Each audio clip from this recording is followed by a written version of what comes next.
Good day everyone! We are now at the 9th module of Practical Research 2, Lesson 7, which is Presenting Written Statement of the Problem.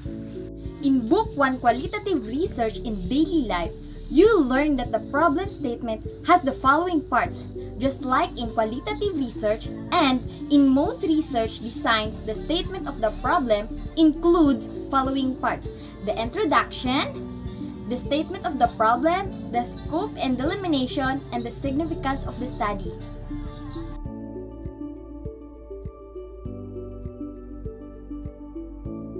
A brief of piece of writing that usually comes in the beginning of a report or a proposal to explain the problem or issue the document is addressing to the reader. A claim that outlines the problem addressed by study. A good research problem should address an existing gap in knowledge in the field and lead to further research.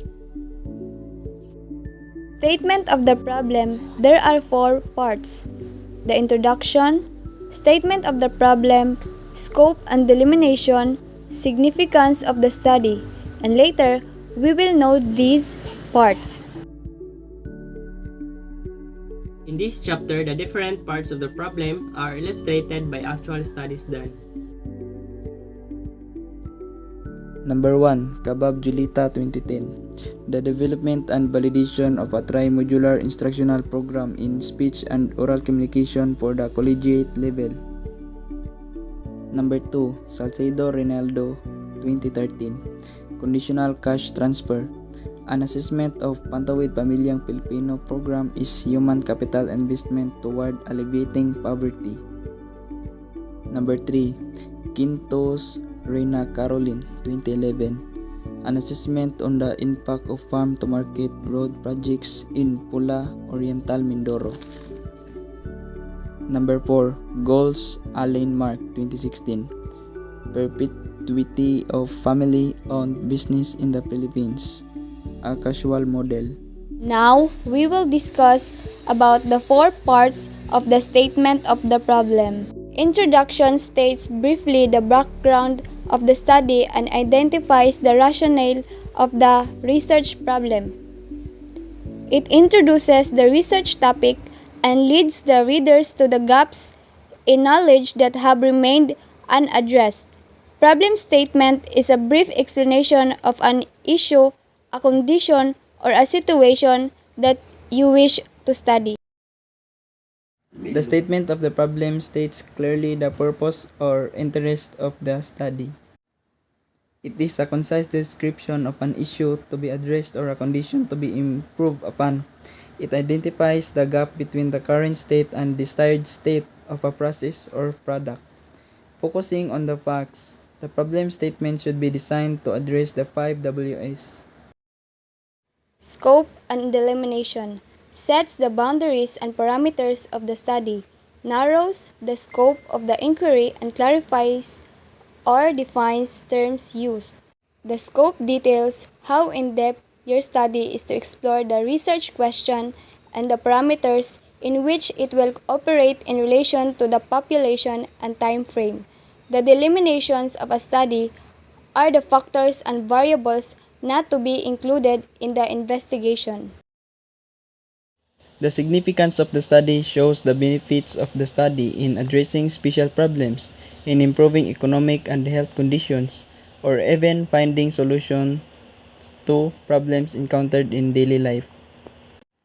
It's a written statement that explains why your research was needed, its justification of the importance of your work and impact it has on your research field, its contribution to new knowledge, and how others will benefit from it.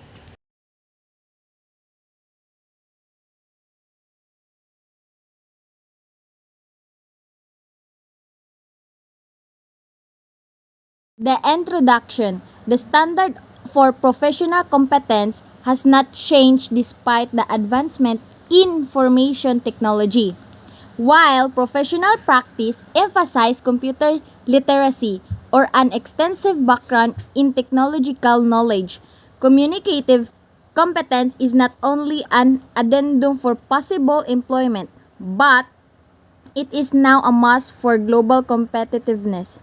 Never has the need for the fluent, proficient communicator been more in demand. Thus, educational institutions seek to arm their graduates with necessary skills in communication to enable them to survive in the industrial jungle.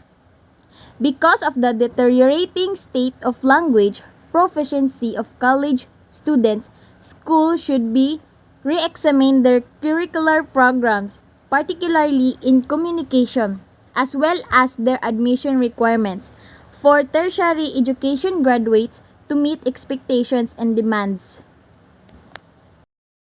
Statement of the problem. This paper sought to develop and validate a tri-modular instructional program for speech and oral communication on the collegiate level.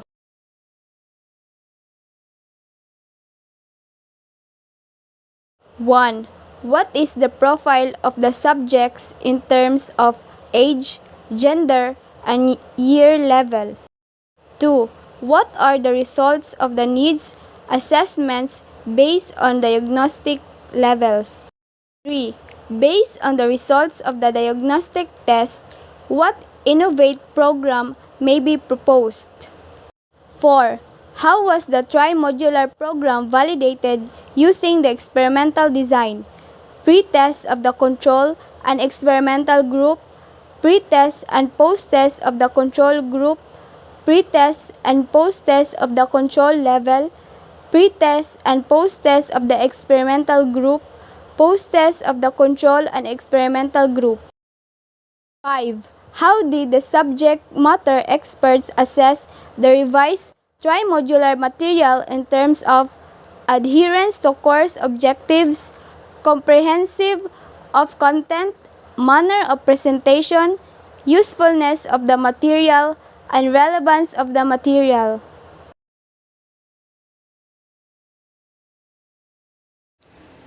Hypothesis of the study. The research intended to test the null hypothesis that the tri-modular instructional program is beneficial to the collegiate students. The following hypotheses were tested for significance and rejection. Hypothesis 1. There is no significant difference in the pretest results of the control and experimental groups. Hypothesis 2. There is no significant difference in the pre-test and post-test of the control group. Hypothesis 3. There is no significant difference in the pre-test and post-test of the experimental group. Hypothesis 4. There is no significant difference in the post-test results of the control and experimental groups.